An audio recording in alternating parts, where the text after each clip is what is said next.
What's the hardest thing about writing? Well, it's getting started. Maybe you're having a hard time coming up with a story idea, or you're stuck on where to take your story next. If you want a way into a story or a way through, I have 9 story starters to help you. This free PDF is full of story seeds and prompts to get you going. To download your 9 story starters, go to nancypanuccio.com/start. That's Nancy with an I, Panuccio with 2 C's, nancypanuccio.com/start. Let's talk about rejection. You've spent months, maybe years, writing your story, right? It's your baby. So you finally get the courage to send it out into the world to an agent, a literary magazine, a publisher, or maybe your writer's group. And then you get a form rejection letter, which, by the way, is the worst kind, or feedback from your peers that flattens you. So how do you bounce back? On today's episode of Writer Unleashed, I'll give you my tips on reframing rejection so you can get back in the saddle and write stronger and better than ever. Stay tuned. Writer Unleashed is for you, a writer who has a story you want to bring onto the page and into the hearts and minds of readers. I'm Nancy Panuccio, writer, editor, and writing coach. And each week, we'll explore techniques, mindsets, and inspiration for writing stories readers can't put down. Thanks for spending some time with me today. Now let's begin.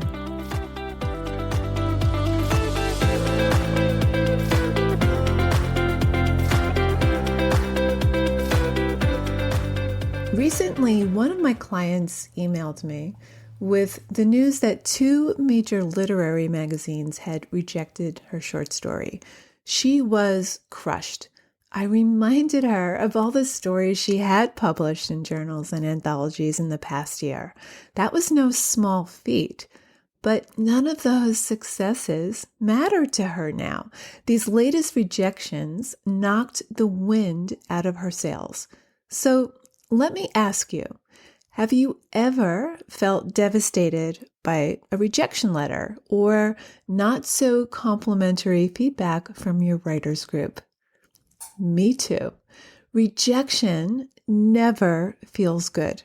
It leaves us feeling small, unworthy, insignificant, unlovable, untalented. A rejection can dismantle everything we believe about our ability to write in one fell swoop. It is painful.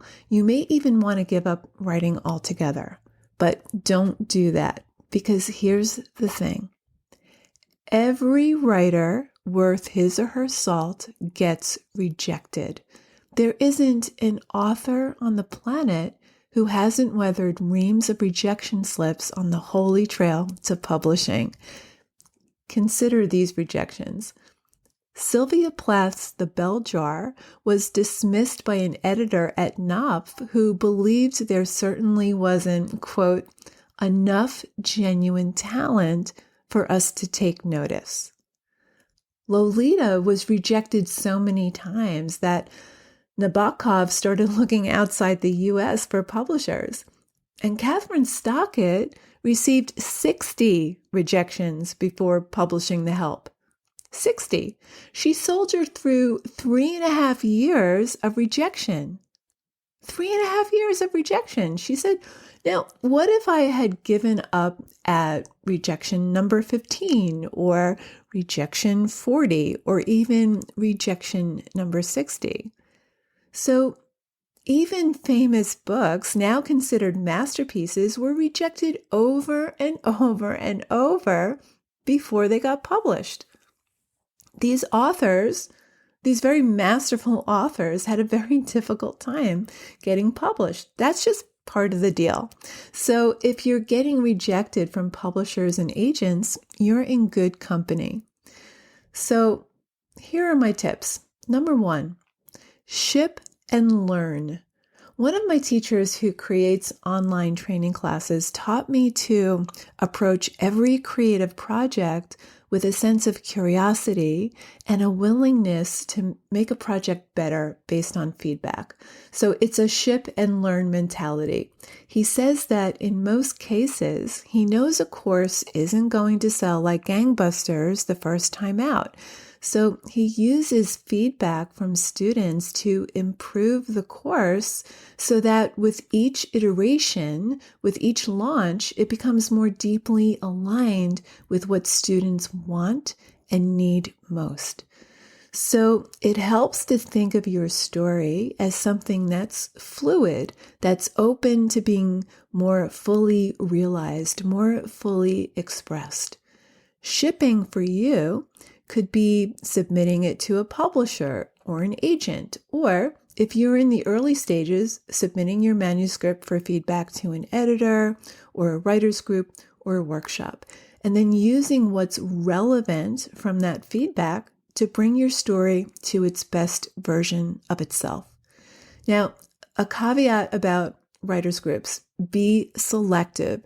You should only share your work with readers you trust and respect. Now, I have a whole episode on the topic of choosing your writers' tribe. It's episode 20, and I'll link to it in the show notes. Number 2, submit your work periodically, revise often. Now, some people will advise you to put your manuscript right back in the mail and send it to another round of editors. The logic here is that if you keep it in circulation, eventually your manuscript will find a home.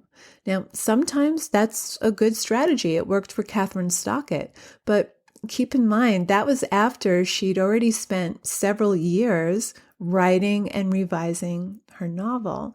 And that was way before the 3.5 years worth of rejection from publishers.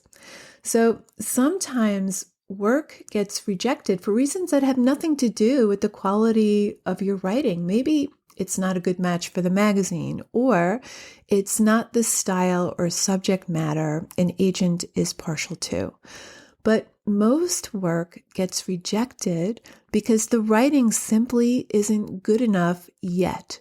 It's often rejected based on the first few pages or even the first few lines. So it's always a good idea to have either a professional editor help you develop your story or to take a workshop or a good writing course. Now, writing is a lifetime study. You will always be honing your craft. There's no there. Writing is an art. Talent isn't enough, and desire to write isn't enough. It takes grit. It's no different than any athletic achievement or learning to play Schubert or Chopin on the piano or learning to dance Swan Lake in a way that's worthy of the Met. It all takes rigorous, consistent, focused practice. Just like any dancer or athlete, musician, chess player, doctor, you name it, we always need to be honing our craft and sharpening our tools. Number 3, reframe failure. Now, I think failure gets a bad rap. In my view, there's really actually no such thing as failure. I like to think of it as an opportunity to reach your highest potential, to become what you're capable of, and to really step into it. Now, failure is just pointing you in another direction. It's only through that failed story, that rejected story, that you'll gain the nutrients necessary to write it better next time. So write it.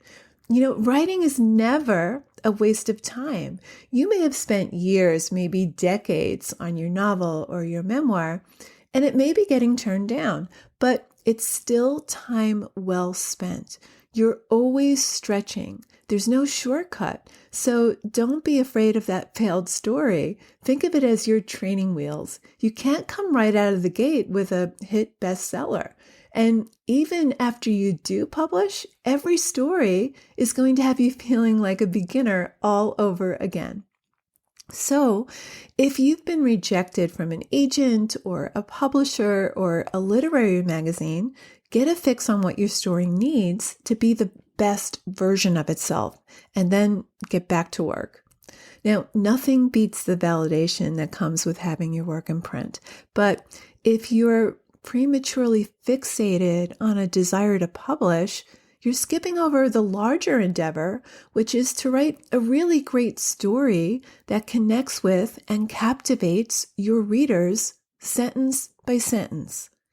If you want to create your best work, you need to step back and figure out where your story or book needs deeper development, and then work relentlessly to close the gap between the story you aspire to write and the one that's showing up on the page right now.